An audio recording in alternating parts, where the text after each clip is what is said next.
रूहानी का जीवन जैसे किसी अधूरी किताब का पन्ना था, जिसमें हर शब्द उम्मीद और इंतजार से भरा था। जब उसकी शादी अरमान से हुई तो वह मानो अपने जीवन की सबसे सुंदर सुबह थी। अरमान एक सॉफ्टवेयर इंजीनियर था, जिसका सपना था विदेश जाकर अपने परिवार को बेहतर जीवन देना।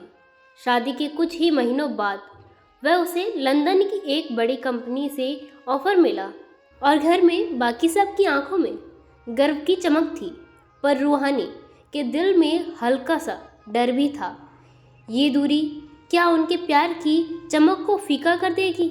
शादी के सिर्फ 6 महीने बाद अरमान लंदन चला गया और रूहानी अपने ससुराल में रह गई, जहां उसकी हर सुबह एक कॉल और हर रात एक वीडियो चैट पर ख़त्म होती थी। शुरुआत में सब कुछ ठीक था। दिन में वीडियो कॉल, रात में बातें, हंसी मजाक, खुशी के सपने। लेकिन वक्त ने धीरे धीरे दोनों के बीच दूरी को केवल भौगोलिक नहीं, भावनात्मक भी बना दिया था। अरमान काम में व्यस्त रहने लगा, उसके फ़ोन कम होने लगे और रूहानी हर रात मोबाइल हाथ में लेकर सो जाती, शायद कोई गुड नाइट का संदेश आ जाए। एक शाम जब उसने अरमान को कॉल किया तो वहाँ किसी अजनबी लड़की की हंसी सुनाई दी। उसने पूछा, कौन थी वो? अरमान ने बस टाल दिया, ऑफिस की फ्रेंड थी। तू तो जानती है।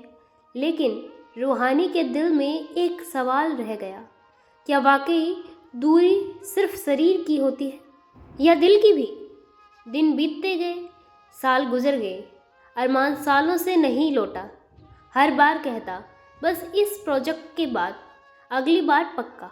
और हर बार रूहानी वही मुस्कान ढो लेती जो अब उसकी आदत बन चुकी थी।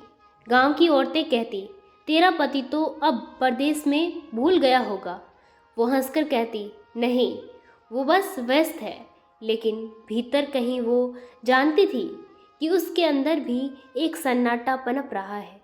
सर्दियों की एक रात जब बारिश खिड़कियों पर दस्तक दे रही थी, उसने पुराने एल्बम निकाले, शादी की तस्वीरें, वो हंसी, वो चमकती आंखें और वो वादा, कभी अकेला नहीं छोड़ूंगा। उसी रात उसने एक खत लिखा, अरमान, तू वहाँ अपनी दुनिया में खुश होगा, मैं यहाँ तेरी यादों में ज़िंदा हूँ। अगर दूरी ही तेरी खुशी है तो मैं तेरे इंतज़ार में नहीं, तेरी दुआ में रहना चाहती हूँ। उसने वो खत भेजा नहीं, बस तकिए के नीचे रख दिया। दूसरे दिन एक फ़ोन आया, अरमान का एक्सीडेंट हो गया था। उसकी सांसें चल रही थी पर होश नहीं था। रूहानी के पैरों तले ज़मीन खिसक गई। उसने बिना सोचे समझे वीज़ा की प्रक्रिया शुरू कर दी और पहली बार विदेश के सफ़र पर निकल पड़ी। लंदन की ठंडी हवाओं में जब वो अस्पताल पहुंची तो अरमान को ऑक्सीजन पर देखकर उसके दिल में तूफान दौड़ उठा। डॉक्टर ने कहा, वो अब बोल नहीं पा रहा, पर आपको महसूस कर सकता है। रूहानी उसके पास बैठी, उसका हाथ थामा और कहा, तूने कहा था ना, दूरी कुछ नहीं बिगाड़ सकती। देख, मैं आ गई। एक आंसू अरमान की बंद पलकों से फिसल पड़ा। हफ्तों की देखभाल, जागी रातों और भगवान से की गई दुआओं ने आखिरकार असर किया। अरमान ने आंखें खोली। उसे देखकर रूहानी की आंखों से आंसू बह निकले। अरमान ने कमज़ोर आवाज़ में कहा, मुझे लगा था मैं तेरे बिना रह लूँगा, पर तेरे बिना तो मैं खुद को ही खो बैठा। अरमान ने कबूल किया कि काम की भागदौड़ में उसने खुद को इतना खो दिया था कि समझ नहीं पाया कि असली सुकून कहाँ है। रूहानी ने मुस्कुराकर कहा, दूरी अगर सच्चे रिश्ते की परीक्षा है तो हमने उसे पास कर लिया है। कुछ महीनों बाद दोनों ने वहीं एक छोटा सा घर लिया। अरमान ने वादा किया कि अब वो किसी भी सपने के लिए उसे पीछे नहीं छोड़ेगा। लेकिन ज़िंदगी फिर से अपनी गति में आई। अरमान को दोबारा काम के लिए लंबे घंटे देने पड़े और रूहानी ने उससे अकेलेपन को अब अपनी भीतर जगह दे दी थी। फ़र्क बस इतना था कि अब वो उसे डरती नहीं थी। उसने उस दूरी को अपनाना सीख लिया था। वक्त बीतता गया और 1 साल बाद उन्होंने भारत लौटने का निर्णय लिया।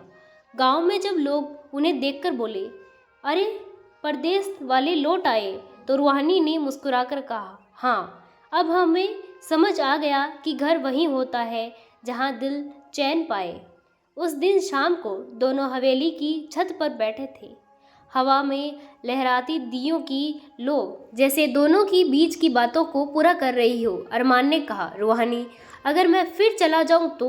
रूहानी ने उसकी आंखों में देखकर जवाब दिया, तो मैं तेरे साथ जाऊंगी या तेरी यादों में रह लूंगी, पर अब तेरी गैर हाजिरी को दर्द नहीं कहूंगी।